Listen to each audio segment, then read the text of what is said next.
All right, welcome to Mentorship Live today. And as I say every week, this is a passion project. I am not here representing Microsoft. I'm representing helping people.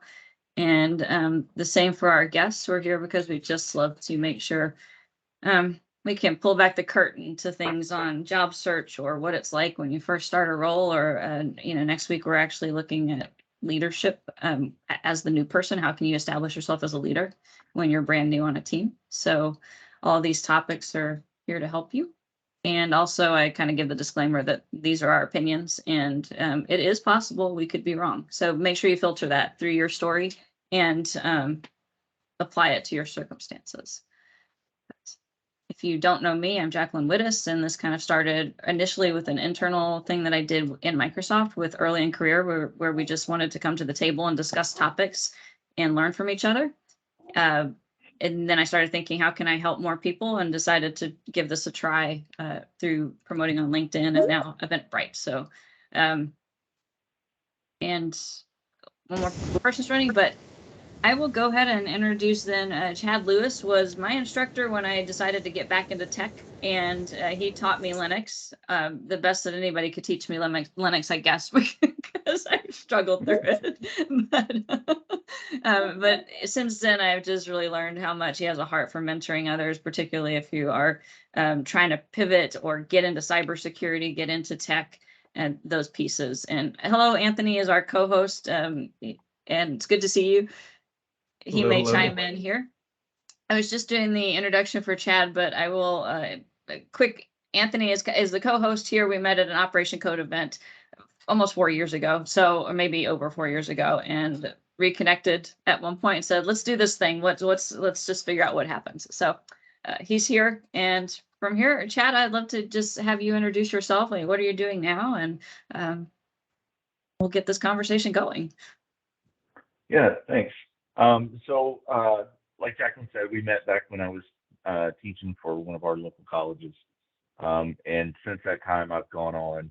I started my career in the Marine Corps doing IT and then later cybersecurity and then offensive cyber. And then moved out to Las Vegas and started working for the National Nuclear Security Administration's test site out here in the desert. And then as things have progressed, I finally moved into management, and I've hired everybody on my team now. We've had personnel changes over the years, so the entire team I've reviewed and hired myself. And one of the things that's concerning when you see people looking for jobs and trying to get in there, a lot of times there's not a lot of feedback, right? You throw your resume in this black hole and you're like, I don't know what happened. Was it good? Was it bad? You get nothing. So, I think being able to shed some light on that and let people understand how that works behind the scenes, the more information you can gather, the better you can control your results in the game, so to speak. I love that. So I think one of the things you really want to touch on is at the very basic, what is the role of the resume in a job search? Yeah. So one of the things I see a lot of times, I've spent quite a bit of time with the colleges and universities here in the area and reviewing resumes, or fellow vets when they get out of the military. And a lot of times when I see a resume, it's not selling the person, right? And you got to understand that when you apply for a job, as a hiring manager, I've got a spot to fill. I've got a problem. I need to put somebody else on the team, or I'm trying to grow the team, or I'm trying to do something, right? I've got a goal I'm trying to get to. And I may start off with 20, 30 resumes that applied for the job. Well, the reality is I simply don't have the time to interview everybody and give everybody an hour, right? And one thing I'll just upfront, I'll tell you, this is my perspective on things. As you work through the process of trying to get your own job, take your inputs from different places, use what feels good to you, and you're confident with it. And if there's something that somebody gives you that you don't quite agree with, you don't feel comfortable, well, then don't follow it. You got to remember, at the end of the day, it's you getting the job, not me. I'm just giving you my perspective. But I'll get that stack of 20 resumes, and I'm looking to try to whittle that down to like 8, right? Something that's manageable that I could spend a day doing nothing but hour-long interviews and get through, that stack. So one of the things when you submit a resume is you don't have the benefit of being able to say more about it, right? So when you put it in there, its number one job for your resume is to get you an interview. That's the number one point of it. So you want to make sure that you sell your value, right? Sometimes you see a description and somebody's just putting in their job description, but they didn't say what they did, right? What did you accomplish? You want to quantify and qualify your results, right? If you implemented a new project, did it do something faster than anything else? Did it save time for people? Did it push the business in a new direction and generate some revenue? But what you're trying to do is you're trying to get your resume to speak to say that you solve problems and you bring results. Because the more I read that up front, I'm going to, as a hiring manager, I'm going to look at it and say, that's what I want. I want somebody who's going to come in and hit the long ball and get me a home run. So you want to make sure your resume sells that. Also, please make sure you proofread your resume. If your resume says that you have exceptional attention to detail, and then there's misspellings, like even for the position you're applying for, or the core fundamentals of your job, it's not a good look, right? So take some time and review it. One of the things I think that helps when you review a resume, review it with kind of a negative eye. Review it from a perspective of, I know there's something wrong with it, and I'm going to find it. Because what we tend to do a lot of times is we look at it and say, yeah, it's great, but then you don't scrutinize it enough, right? So we'll look at things and find out, am I missing something, right? Your resume bullets that you put on there for your current job, after you read it, ask yourself, so what, right? Each bullet should kind of say some impact, that you did something, you had some responsibility, you produced some results. So be a little harsh as you go through it, like, so what? And what I find a lot of times when I sit down with somebody with the resume and I ask those questions, there's always something extra put in there, and they can really beef that thing up. And it's really nice when you take somebody and they're not really proud of their resume, and they don't really know what they want it to look like. But then you do that interview and you pull the information out of them with what they've already done. They've already done it. And you get that resume to sell them. And then they look at it and they've got a one-page, complete, filled out resume. It's just got a ton of data in there and speaks to results. And then they're like, wow. And then they go get a job, right? Also, if you're, I know Jacqueline always is, talking about career gaps and changing career fields. If you leave from one industry and go to another, you were still working, right? So in that other job, while it may not relate directly to the new industry that you're going into, you still have something of value. Did you learn how to manage things? Did you learn how to lead projects? Right? There's other intangibles. You can move, like I saw an individual one time that was moving from the restaurant business into IT. And, he sits down and in front of me to do these little interviews, and, he is dressed like to the T. Very, very nice dress.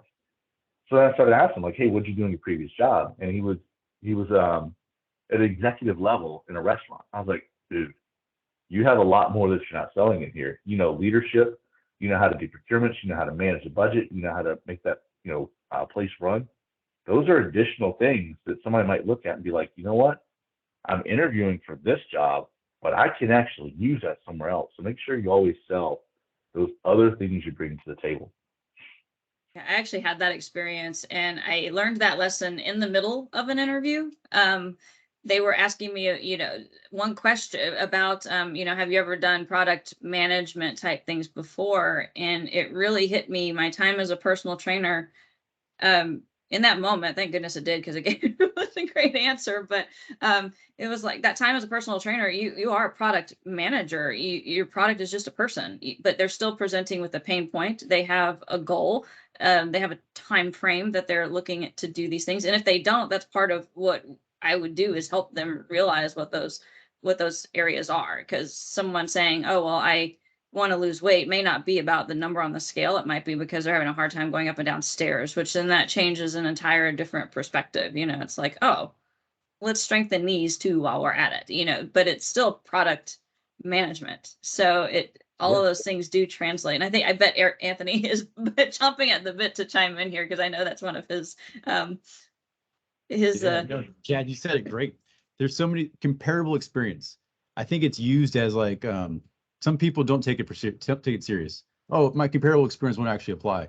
As a business owner and a consultant, I do a job that's different every time. I've never been in the job I'm in now, or the job I was in last time, or the next customer who calls me. I'm not going to be in that job before. I've never been in those jobs before, ever. I have to rely on my comparable experience, and it works. So it's not a catchphrase. It's not fake. It literally is what puts revenue in my company year after year. So as a job seeker, realize if it works for a business owner who goes and consults for large corporations, then it can work for you going from restaurant management to program management and all kinds of different areas. It's just on you to, what Chad said, communicate that clearly in a resume. And that's easier said than done sometimes, but that's what we're going to keep talking about. Yeah. One of the tips that I do say on that is actually just Google power verbs. Just go look at what resume power verb. So you'll see things like coordinated, leadership, all these things. And then you can look at each thing, whether it's volunteering or actually something you've done, and say, okay, did I use leadership in any aspect of this volunteer thing? And, I could look at being a parent director for my kids' school play. That was leadership. And it was also stress management, all sorts of things. Because it was a lot of fourth graders. So, but you can't discount how much those instances also grow you as a human. So, even if you're talking about, you're a mom and you took time off from work just to manage the household.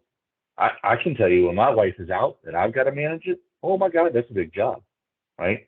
But when you start breaking it down and thinking about it, you're managing a budget, you're managing requirements, you're managing time, you're managing deliverables, right? All that equates to project management. It's just a different type of project is all it is. So you really got to try to break those things down to like that core level of what that skill that you were practicing and executing, how that translates to a business, and then sell that value. And one of the things I was just going to, just one of the things you mentioned earlier was when you're qualitative, because we're trying to get this as this big story into a succinct story. And you kind of mentioned, don't just put the job description in there. Make sure you're putting quality and quantity or quantitative data in there. Does that mean like we should kind of skip the piece of explaining what the job does? Because like in my head, I'm thinking a hiring manager can assume, oh, if they did program management, they probably did this, this, and this. Now show me what you actually worked on. Is that what maybe would make someone stand out a little bit more? Well, what you can do is so a lot of times you see a job description that says, I was responsible for this, I was responsible for that, I was responsible for something else, I was responsible for something else. And when I look at it critically, I'm like, okay, so what? What did you actually do? And usually you can turn that around into more action oriented and results, and say, like for me, when I was the operations chief for the Marine Corps Red Team, I could have said I was operations chief for the Marine Corps Red Team. I'd have been like, okay, that's the job you were assigned. Or I could have said I, planned, directed, and executed covert penetration tests against military assets, resulting in blah, blah, blah, blah, blah, right? But you want to speak something you kind of want to have it along the lines of, I did something and here's the results. Because what's that results piece is what's key, because it sets you way apart from others. And that's one thing you really got to remember, right? I think a lot of times people look at the resume and they're like, yeah, my resume looks good. It doesn't really matter if you think your resume looks good. Next to those other 20 people that apply, how does it look compared to your peers that are applying? And that's why you really got to sell your value. So all of that comes through that. So I can look through that stack of 20 and say, that's the person I want to interview. They look like a hard charger. They're getting stuff done. I need some of that over here. Let me talk to them. Hey, and there is a question in chat. How do you balance getting the keywords in the resume to get a call back while writing more actionable statements and keeping it concise at the same time? So, Yeah, great so question. that's an interesting one. So, when you put in your resume, some companies are going to have an applicant tracking system, right? So it's going to go in and it's solely going to look at keywords, and you're not going to get that as a hiring manager. You're not going to get that resume unless it gets through that keyword search, right? In the military, when we were getting out of the military, a lot of guys would try to get a government job, and we would go in and work with the people that were hiring the government position, look at the keywords that they were looking for, try to put all that in your resume, and it was a nightmare knowing what the requirements were, what the keywords were, still trying to get your resume to bump in to where it would have shown to apply for a job. Those systems can be brutal. I would recommend that you research what the company's using. If you can find any indication they're using something that's searching for keywords, maybe you have a section that just lists keywords, right? Make sure you tell them for the job itself. Make sure that if you're doing a system that's doing keywords, you probably can get away with a longer version of a resume too. You might not just need a 1-page or a 2-page, right? So I always tell people, when you're talking about how long does my resume need to be, it's just fully sell yourself, right? So like Anthony was talking, if he's got a bunch of different jobs and there's all these skills he's picked up over the years that he wants to put in, he might list all his past jobs, right? And he might list a lot of detail on them. Or you might lump 2 or 3 together and just put a minimal amount of results in those. So the more current ones that kind of more hit towards the job, you pile up on those, on that aspect of it. And then, one thing you can always do, people always ask about, well, what about contacting the hiring manager? Well, if you contact the hiring manager, what you should do is make sure you've already applied to the job. But sometimes it's good to contact the hiring manager and say, hey, just so you know, I applied for this job. I'd really love to get an interview. Kind of puts you on the radar. And sometimes as a hiring manager, I may have a recruiter or somebody in human resources in HR that's screening through these, and they might not have a clue what value is, right? I've had some that I look at and they say, yeah, this person would be good for the job. And I go look at it, and in cybersecurity, I'm looking for certain things, but I see this person with an intelligence analyst, and I can read a few things in there. And I'm like, they've done the same type of work of what I want. It might not look like value to you, but it is to me. If that resume had never been forwarded to me, the recruiter may not have given it to me, so I may not have even known. So just make sure if you reach out to the hiring manager that you did actually apply for the job, because usually I can't start if you're not in the system. That's a great point. And we do have another question in chat. Sophia I hope that I pronounced that right, but she's trying to transition from transitional and behavioral health therapy into change management or consulting, people or operations or HR. And she's saying she's like tries to tailor her resume and not getting callbacks. So, I mean, that might be an individual, like, need a resume review just to see what's going on. But I think my gut would be, how can you take the things you've done and look for those power words that match. So, I mean, I see like behavioral health and therapy is like your soft skills are probably out of this world, like, because you've dealt with difficult people, and helped them change. So that is change management. You understand the fundamentals that someone's not going to change till they're ready to change. And the same can kind of be said for organizations and HR. Like, people are people. So my gut would be that you really need to look for those words that match. But the other two here, like hiring managers, may have a better perspective. Yeah, what I would focus on is the skills from behavioral health therapy that can translate over, and put heavy emphasis on those, right? And to be honest, sometimes the hiring manager that gets them is just making bad decisions on, who they want. They may not be paying attention. There's non-traditional value that you bring, right? Like if I have a team and I'm trying to get them to perform better, and I see somebody that's really weak in cyber, but they've got a lot of management experience and they were really successful in that, well, they can help push that team along. And sometimes you can pick up those technical skills on the job. Those soft skills, those are hard to pick up on the job. That takes a lot of coaching.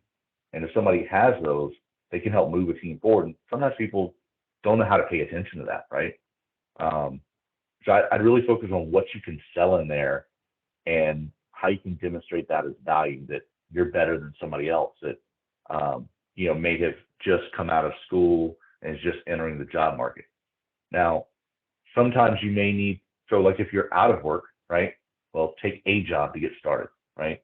So you may go down, instead of a senior level, maybe go down to level 2 or level 1, depending on how their structure is, and get your foot in the door.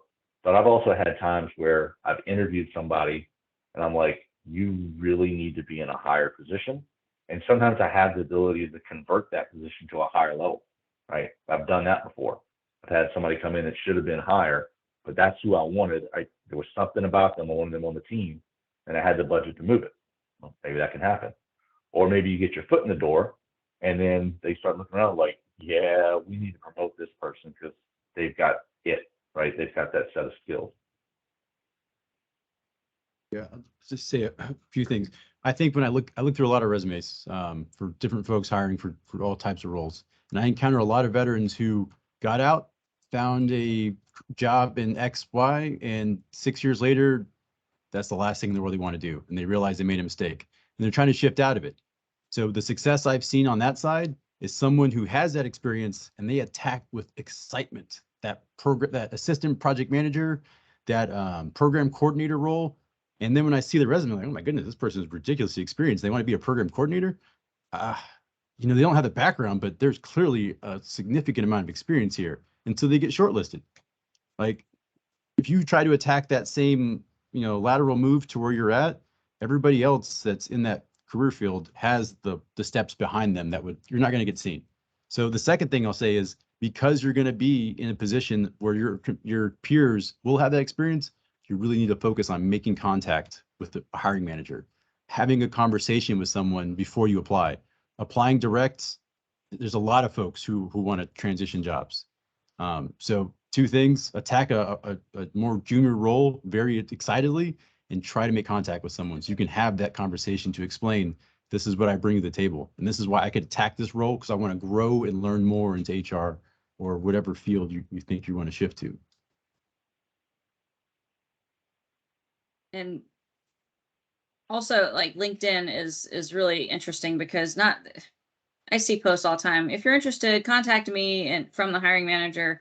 And I've sent messages before and never heard anything. So I'm like, okay, that doesn't add up. So like the inbox on LinkedIn, and I see it, and I'm not a hiring manager. I can't even imagine what recruiters' inboxes look like. It gets really full of requests and ask for help, and people randomly sending me resumes and all sorts of things. So if you can somehow say, I would love to talk more about this. Do you mind if I have your email address? And approach really politely about it. They may be willing to share an email address. And if you can get them off of that platform to have a conversation with you, it will go much further. Like for me, even if somebody needs a favor, a lot of times I'm like, I will lose your ask in this inbox. So please reach out to me in email. Then I can tag it, flag it as a to-do item, that it's in front of me throughout the week. And it's like, okay, I really need to get to this person that I want to help.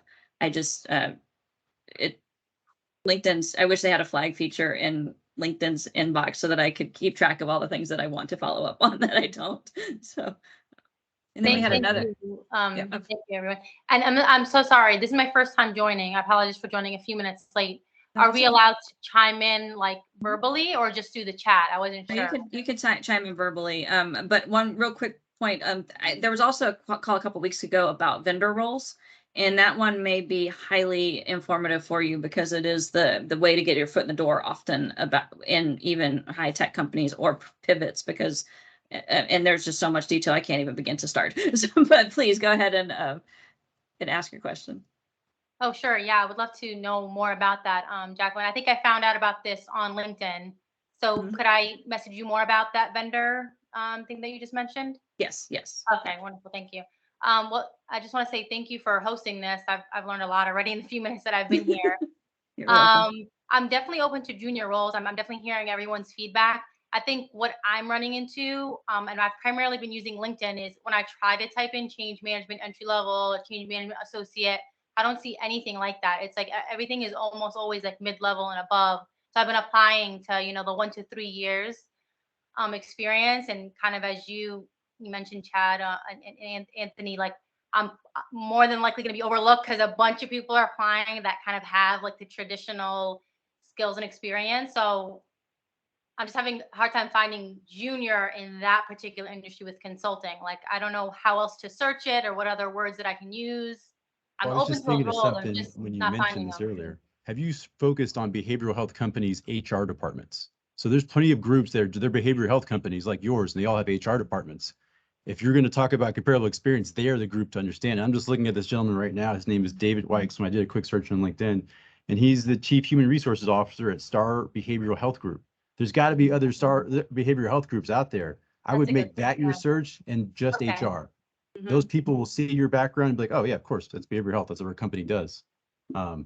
So sorry to interrupt you, but I was like, No, just no, found this. I not at want all. to tell That's a you. good idea. And do you think that I could, from there, then pivot into more traditional change management consulting? Like I We just would know didn't more know if about they what would you're talking relate. about versus going to like, say, a construction company's HR, have no idea what behavioral health even is.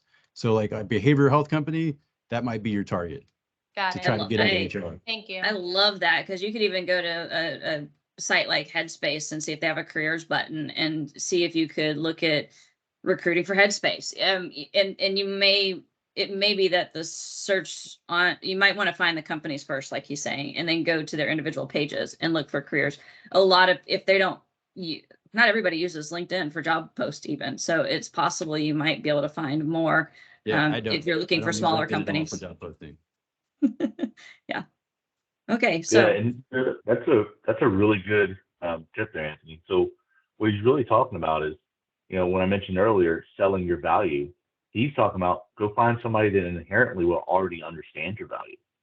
And that's another good way to look at it. Like, okay, if people aren't understanding it, who would understand what I know and go into a company that, that works in the space where you previously were, and then trying to pivot into the unique department there, that can be a really good tactic to take too. That's a good one.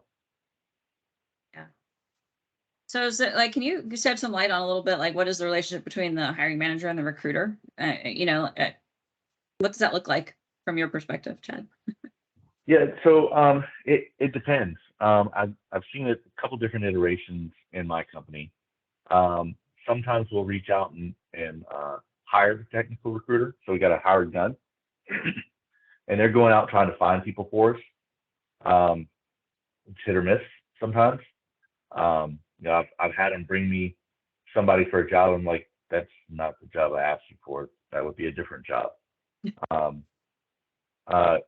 or sometimes the recruiter is really just the person that contacts the candidate, sets up the interview, talks to them about what the offer is. They're just kind of like the talking head to the candidate, but I'm making the decisions on the backside. And then other times there is no recruiter in the mix, and I will look through the resumes myself, and I'm the one to reach out and make the call. Now, one thing to keep in mind, whoever you're talking to, when they call you to set up an interview, it never looks good if one of your things is, well, where's this again? Well, can you send me the job description? Because I don't remember applying for that. That's not going to be a good look, right? When you throw your resume out there, keep tabs on where you apply to so that you can chase it back and figure it out. And even if you don't figure it out right on the call, don't give the appearance of, yeah, I didn't know, because then it doesn't seem like you're really interested. Remember, it's about competing with your peers, right? I understand you may be throwing it far and wide and you've got it out there in 30 places, it might be a lot to track it. But don't ever say anything that takes you down a notch in that hiring manager's eyes, because you never know how they're going to interpret it. Some people like, okay, well, that was good, let's keep going. Others would be like, yeah, never mind, right? I had another point I was put on there and I lost it. Well, it does bring out, it reminds me of, we were given advice to just have a spreadsheet of everything, of the links of the jobs you applied for. If you know the hiring manager and the recruiter, the status, did you follow up? Have you just applied? Are you still looking for the recruiter? And it will, whatever that status means to you, it doesn't hurt to put that, to just track it for yourself. In fact, it will only help you. And then, when they turn red or yellow, maybe they're you got the no, you at least know you have the contact. If you interviewed at all, then you have those people that you interviewed with in case they have future roles. So still offer to add them on LinkedIn. They may accept, they may not, but then when future roles come up, maybe you were passed because there was just one candidate that just had the experience a little bit more than you did. And but that doesn't mean they wouldn't consider you for a second role that pops up at a future date. So it's kind of my hot button is build relationships on LinkedIn, build relation, or however you build relationships, because you just don't know where they're gonna land. Yeah, and that absolutely happens. I've got a open position right now that one of the people in the top of the pile to interview is someone I interviewed for a previous job. And as soon as I always start off with, tell me about yourself, right? And sometimes people are like, well, you have my resume, you should have read that. Well, no, I want you to get comfortable talking, right? And if there's anything else you want to sell. Well, as soon as he did that, then I'm like, you're talking a different job than what I have open. So I explained the team and told him what the breakdown was. He's like, yeah, that would be a wrong fit. I'm looking for the other thing. That's when I was like, well, I think I got one coming open in a few months. So later, he hasn't applied for the job, but we get connected. I shot him a text, said, hey, are you still interested in this? I'd love to have you interview for it. So that relationship really helps. Relationships is a lot. And there were a couple questions in chat that came up. One is like, how do you find the hiring manager for jobs if it's not listed? And then also researching companies to prepare for an interview. Are there specific things to study? So I know that's two questions, but Danielle, did you feel like kind of the search piece and looking up the companies answered the question on how to find the hiring manager? Because if that was adequate, then we can. So I know that sometimes they are easy to connect the dots, but other times, if you apply like on a company's website or something, there's often no indication of who that manager is. You might not even know, what department it is. So I know you can do a lot of research on LinkedIn and maybe get to the bottom of it, keywords and all that. But if there's any kind of, easier way to find out. I don't know that it's easy, but it's a process. Think about what roles hire and are responsible for hiring their own teams. Manager, senior manager, director, those titles have to exist because those people generally hire and fire. So you're not going to be able to find them exactly, but you're going to go a title and then a function. Is it data center operations? Is it solution engineering? Is it sales? You got to marry those two titles up and then you're just going to search. So you're going to get a bunch of results, but they all hire. But who doesn't hire? Recruiters don't hire. Sourcers don't hire. So everybody goes to them and they don't hire. It's harder to go the other route because you may not even find a job opening for them. But in general, that's how I was doing it when I was a job searcher. And I wouldn't contact one. I would contact 100 because numbers, it is what it is. I'm going to contact as many people as I can from a company that I really want to work for. I'm not doing it to every company. I don't have that type of time. But at that time, there's 5 companies I wanted to work for. And I hit those heavy with the roles and the titles that I was applying for. Let me find managers, people in these roles to talk to me. It never failed. I got a veteran to talk to me in every single one of those companies. And it started the conversation. I still had to prove myself, but it started the conversation. So you're not a veteran, but you went to a school. You live in a state. You grew up in a hometown. Like you can start finding comparable search things where it's like, hey, we went to the same school. We worked at the same company some time ago. So it's not straightforward, somewhat of a process in my view. One of the things I found that works, and again, it's kind of like I do this to help people, but I add recruiters at companies that I follow. And then a lot of times what I'll see is the recruiter will comment when new people join their teams, and they'll say, welcome to the team on the congratulations post. Well, to me, that is a big opportunity for me to send a note that says, congratulations on your new role in blah, blah, blah, doing blah, blah, blah. I would love to follow your journey as you progress in your career. Can we please connect? And but here's the thing, people are excited they're starting a new role. People have noticed they're starting a new role, and rarely do I get anyone turning me down when I do that. So now I have this network of directors and hiring managers in different companies where when they post, I'm looking for this, a lot of times I'm like, oh, I know somebody who's looking for that type of role. So it allows me to be the connector. But if I were in the job market, I'm like, I have built this information knowledge structure just by following recruiters, and then when they comment on the celebration post, jumping on that bandwagon, especially if there's a company where they're doing something you're really interested in. Like there are some places where just what the company is doing, I'm like, that's fascinating on two levels, like how it competes with the company I work with now, and where are they going with this? It's unusual space that they're dancing in. Are they even going to be successful? So, it's like you can watch those trends and just file in with that. And then if that hiring manager or director or whatever is frequent poster, then comment every time they do. It's always insightful. It's always interesting. There's always a question to ask. And then you're now building that relationship with that person. So, Thank you. yeah. Then we had another question about researching companies to prepare for an interview. Are there specific things to study? Which I had written down on one of the questions, like, how do you stand out when you're in the interview and you're competing with really awesome other people? So kind of those two. Well, I see that, and this is my only point to it. If you don't know what my company does, or what our mission is, and you've asked for above market salary, you have no travel, you won't travel, and you come into the interview, you know nothing about us, it's a negative. It's not a huge positive if you do know. You should know, but it's not like it's like, oh, he knew this person, we should definitely have to hire him because they read the website. So like it meets the bar. You have to know. And if you didn't do the research, you walk in the interview, it's only going to bring you down. And then there's no way to recover. So at the very minimum, what do they do and why do they do it? And why do you? Yeah, and a lot of times if you go to the company's homepage, you can find an about us or our history, or you can look through the products they sell and get an idea of what they're doing. Maybe look to see if they got a mission statement, and learning some of those things can help you know something about the company. Because it's like Anthony said, it's if you know nothing and then you don't want to do some things, well, that's a couple marks against you, right? And you're competing with your peers, so you got to be better than them. I was actually giving advice on this one yesterday, because somebody asked a similar question. And I was saying, you can, if you look at the job posting, and particularly for a FANG company, it might say, for me, Microsoft Developer Division. And it may say we're hiring a program management developer division. Well, you could probably Google developer division Microsoft, and something is going to pop up.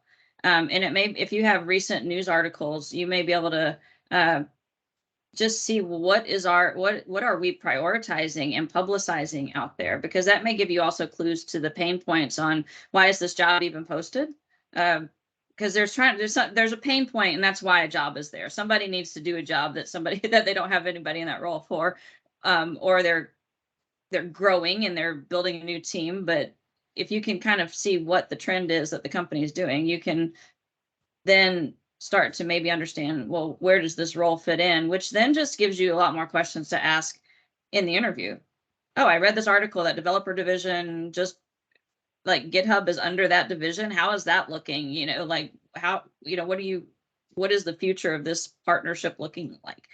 Things like that it can make a really interesting conversation. And then you seem curious about more than just the job role. You're starting to see yourself in this org and going in that direction where the org is going. So I would think, tell me if I'm wrong, but I would think that sort of thing might stand out on an interview.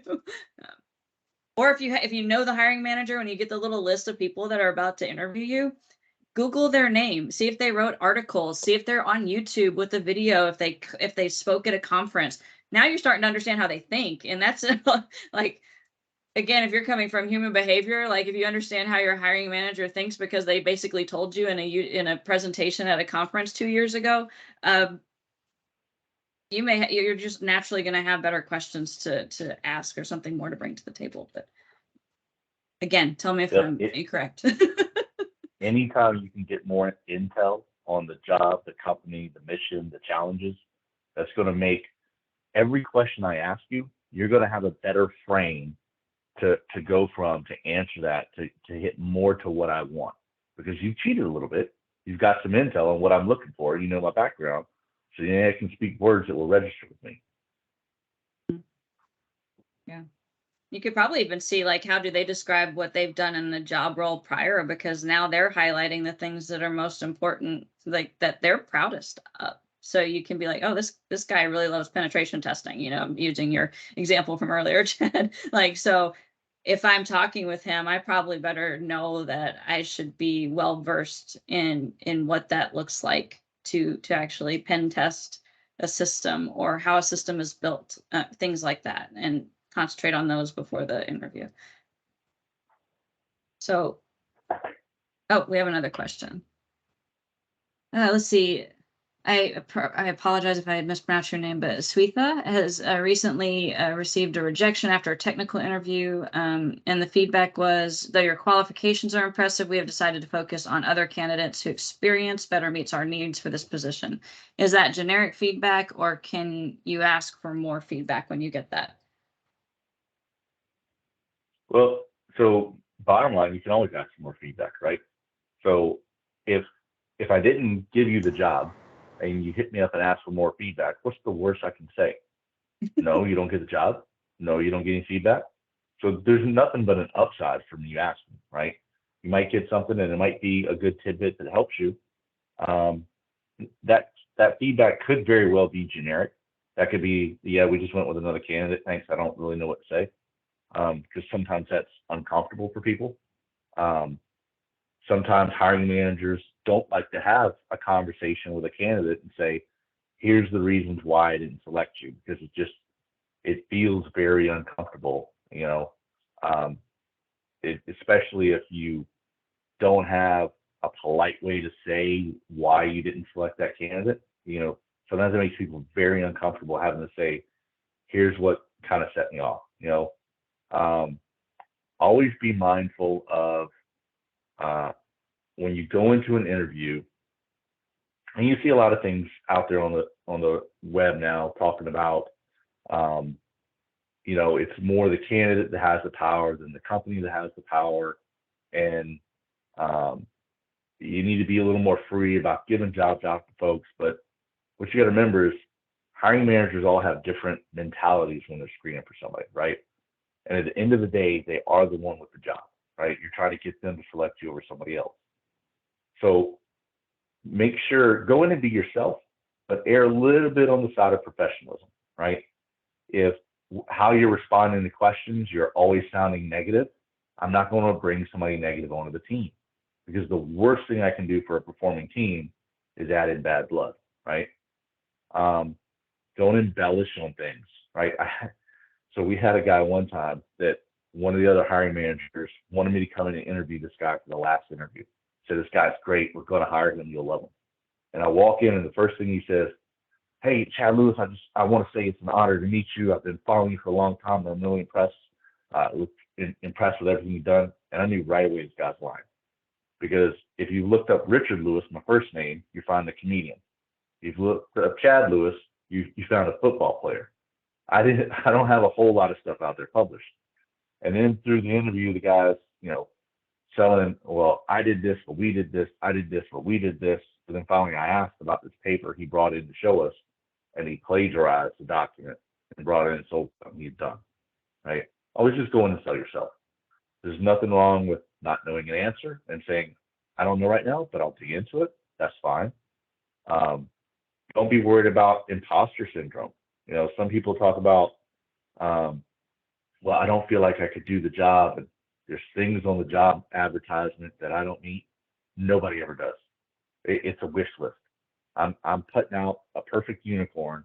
I'm never ever going to get that. I've never once gotten it, right? Even my phenomenal hires, I'm like, damn, I wish I'd have hired 2 of that guy. They still didn't hit everything, but that's fine, right? Always put yourself in the game for the competition. Never look at a job and say, well, there's something I don't meet, so I shouldn't apply for it. No, tailor your resume, get as close as you can, swing for the fence, and put it in there. Yeah, so this job that this job that I applied for, they were trying to convert some legacy code to SAP. So I didn't know the legacy code. So I know some of it was that because I just didn't know how to answer that in my technical interview. And I told them right out that I've never learned that. So I know already out of the interview that there was some qualifications that I did not meet for them. So that's where I kind of, this question is coming into play. So I know for a fact that there's some things that I didn't know. So is there value in pushing them for more feedback other than this generic is where I kind of was stuck with it. But yeah, like you said, I think there's no harm in asking. There's no going down other than up. Yeah, I agree with you. So You may want to just word it when you ask for feedback is, I'm aware I didn't have the legacy coding skill set that you were looking, but is there anything else that I could have improved on? So that you acknowledge where you acknowledge your weak spots Yeah. and they don't have, so it's not awkward in that way. And then most people probably want to help, but again, like I see all the time, recruiters and hiring managers and with people shortages, sometimes they're swamped and they may have the heart to want to help you and give you that feedback and just may not have the margin to do so. Right. Don't take it personally if you don't get that answer. I have to say that a lot because the more people follow me, the more I get asks and the more I have to say no because otherwise I would lose my job. Yeah. All right. Thank you. Mm-hmm. Yep. Just to say, I got some bad feedback one time. I interviewed at Tesla, and the answer is no, and I didn't get any feedback. And so I said, "Hey, can you tell me what was the reason why, or if there's something I can work on?" And he's like, "You don't have enough electrical distribution experience." And I was like, "Yeah, that's true. I don't." There's no question about that. Like, I don't. So it was 5 sentences. It was 5 words. Very few, but I knew exactly, and that was it. And I didn't press for more, but I did ask again. When I got no feedback, I asked, is there anything I can work on? They said it. I agreed. We moved on with our lives. Any more insights? So when we apply for jobs and we get that blessed interview, follow-up, like what's annoying follow-up? What's appropriate follow-up? I see stuff like it's not even necessary to send a thank you note, and I wildly disagree with that. But just because that seems like a polite human thing to do. But is there any follow-up that you're like, this is the great way to do it? And then have you ever had any experiences where you're like, this person, like, even if I liked them a little bit before, now it's a definite no because they're, well, the follow-up, for me personally, it doesn't matter if you send a thank you note. Now, if you do, that can be a plus up, right? If I'm sitting there having a hard decision, I'm like, oh man, and that's the best case to be in is to interview 5 people and now like there's 3 of them and man, I can't figure out which one of these 3 I want to hire. Like they're all 3 good. That's a great problem to have.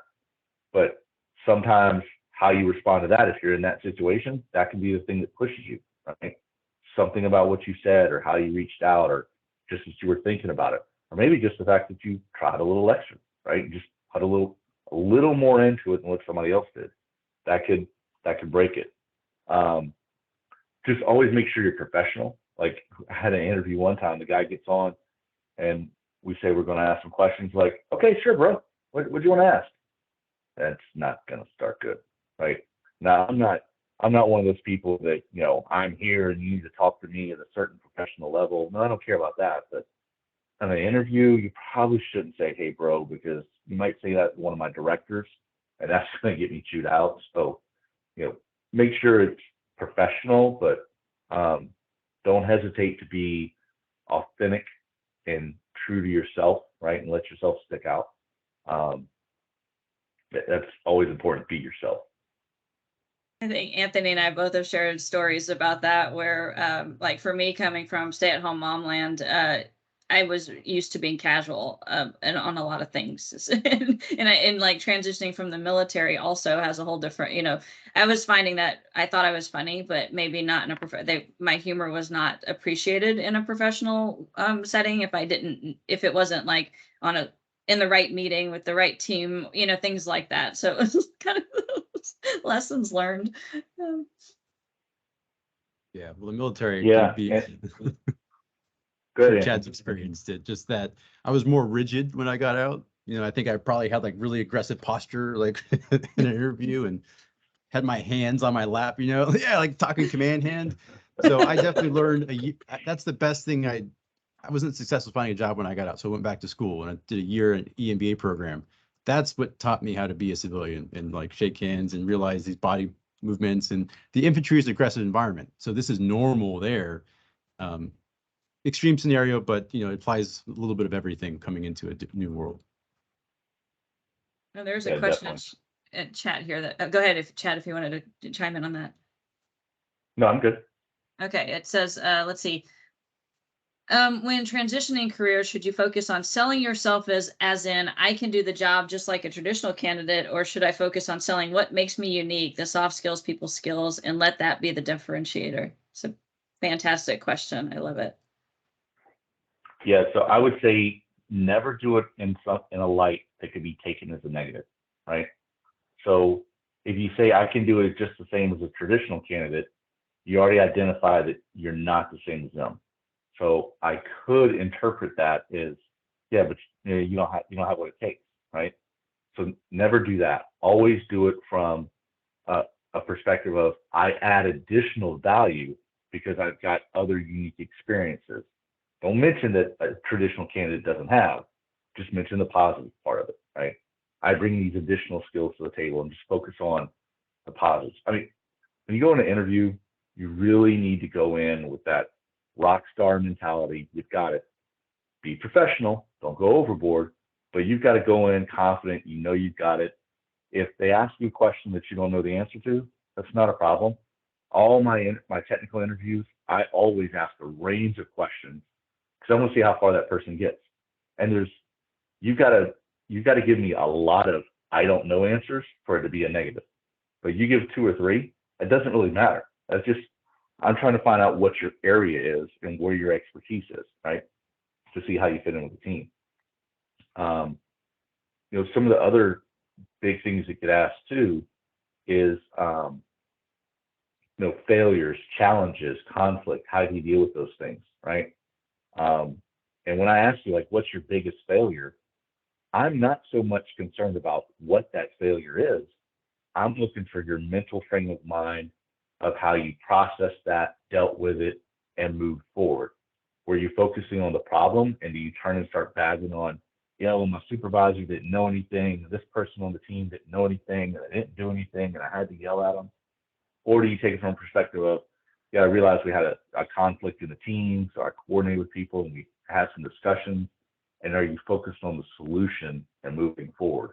Because I've hired people solely off of their answer on what's your biggest failure. And the answer they gave, I said, yeah, any of the other issues he has, he'll take care of them. I want that mindset. Okay. I just we are getting close to 5 minutes left here. If anybody wants to drop LinkedIn profiles in the chat and connect with each other, that's one of the benefits of this meeting as well. So feel free to do that. Are there any last questions that anybody has? Last points? While we're waiting for those to come up, I want to mention one other thing. So, yeah, please do. A lot of times I hear questions about negotiations, for the offer. I would always tell you it never hurts to push back and make a counter offer, right? Here's the thing. Some companies will tell you that, well, if you don't accept the offer, that's considered a denial, so then you cannot be hired. Well, unless you're in a position where you're out of work and you need work, who cares? Push back for a little bit more. I mean, be realistic. Don't say, well, no, you need to give me another 50,000, but you're asking for another 10,000. There shouldn't be anything wrong with that. And then if I come back and be like, well, you know what, Anthony, you asked for an extra 10 grand, so I just don't want you. Hint and a half, you didn't want to work for me anyway, right? Because that just means I've got a horrible attitude. This could be a bad place to work, so you don't want it anyway. Never hesitate to push back and make a good, solid case for whatever your counteroffer is. Okay. And then I am going to drop the link real quick. I've moved a lot of the events to Eventbrite, so you can RSVP and get calendar reminders and everything. So I'm going to put that link in chat as well for future Mentorship Live stuff. But are there any other? I see a lot of great links. Thank you, everyone, for sharing I'll those. just make one Any other last comment questions? about Yeah, please. salary negotiation. You should always negotiate. But how hard you should negotiate should be based on your ability to do the job. If you were already an exception getting in there, don't be aggressive on like, I'm not going to take anything less than, 150. Because for me in a smaller business, I can't even consider that. Like if I already have someone qualified at the 120 mark and you're asking for something so high above it, I could have liked you as everything about you. Like I can't accommodate your salary. And in a small business, I'm not going to negotiate back and forth. I can either make your salary or I can't. And if you say 150, I'm not going to tell you 140. I'm like, I'm sorry, I can't make your rate. If this is what you think you need for you and your family, but as a smaller organization, just less flexibility. A larger organization, there's established pay bands. It's already broke into this whole policy. It's like, yeah, this position has this pay band. So there's a room there. We're a small organization. My HR department is my finance guy. So like we don't have a robust environment to have that. So small comment, but that's my. Thank you for that. All right. Anything else before we close up here? If not, Chad, thank you for being here today. I really appreciate it. I wrote down so many notes and may actually have to rewatch the whole thing because there was no way I could write as fast as the nuggets of gold, as I say, are dropping from here. So I really appreciate it. And yeah, thanks for having me. Yeah, next week we have a Disney recruiter coming, and she is talking about how to establish yourself as a leader when you're new to a role. And she came out of, I believe it was an 8-year employment gap. So she has a great story as well. All of it is. I'm really looking forward to. I've only have a LinkedIn relationship with her, so I'm looking forward to meet her for one. But also, I'm sure she's going to just give so much insight. So yes. Thank you, Thanks so everyone. much. Take care, Yeah. everyone. Oh, you're Bye-bye. welcome. Thank you so Good much. luck, This was everybody. great, guys. Yep. Bye. Appreciate it. I'll leave the call open just Thanks. for a few minutes longer in case anyone needs to grab links that are still there. Thank you, Chad. I really appreciate it too. Yep, no problem. Anytime.